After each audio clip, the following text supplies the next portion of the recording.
Buenas noches. Hoy les voy a hablar de dos conceptos clave, que es el magnetismo y el electromagnetismo, y algunas de las leyes que los controlan. Empecemos por el magnetismo, que hablando de las propiedades que tienen los imanes para atraer metales, como en este caso el hierro. Todos los imanes cuentan con dos polos, uno negativo y otro positivo, que es polo norte y polo sur, pero estamos hablando de los polos magnéticos del imán, que son muy diferentes a los polos que conocemos nosotros como los polos de la Tierra. En este caso los de los imanes pues siempre están uno arriba y otro abajo, según como veas el imán, pero todos los imanes tienen un polo norte y un polo sur. Si tú divides los imanes en dos, no quiere decir que vaya a quedar un imán con un solo polo norte, que es la parte de arriba. Dices, me quedé con la parte de arriba, pero pues esta parte no significa que tenga solo el polo norte, sino que esta parte pequeña del imán que acabas de dividir pues tiene sus dos polos, polo norte y polo sur. Estos polos comúnmente, cuando son unes tú polo norte y polo sur, estos se atraen, pero si tú unes los polos iguales, en este caso si unes sur y sur de un imán, pues estos polos se van a repeler, y si unes norte con norte, pues también se van a repeler. Siempre se atraen los polos opuestos y siempre se repelen los polos iguales. Hablando del electromagnetismo, pues por mucho tiempo se pensó que la electricidad y el magnetismo pues eran cosas separadas, pero pues el electromagnetismo demostró que están unidos por el hecho de que toda corriente eléctrica que pasa por un cable pues genera un campo magnético. Además pues se descubrió que también entre más corriente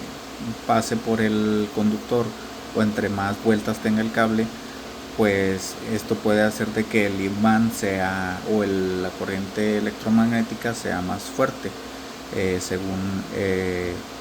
pues por la ley del Ampere. Actualmente pues se pueden fabricar pues electroimanes mucho más grandes, o para motores más grandes, timbres, bocinas,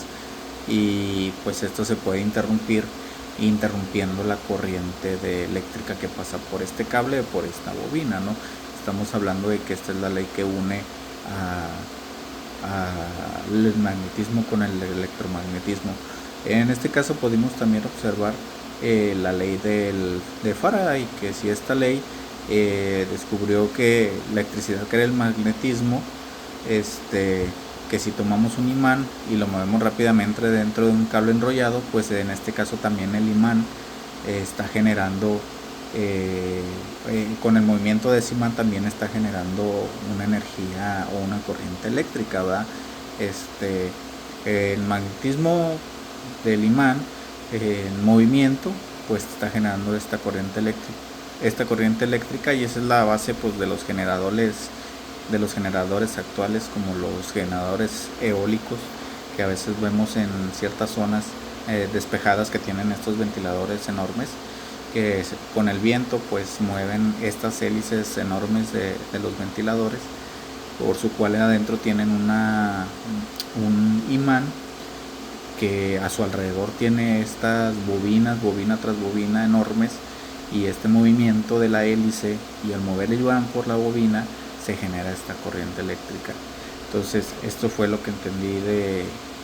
del electromagnetismo, del magnetismo, cómo están unidos, cómo, aunque se pudiera pensar de que el magnetismo es una propiedad única de ciertos elementos, también se puede generar al ejercer corriente eléctrica sobre un cable, y viceversa, también al movimiento de estos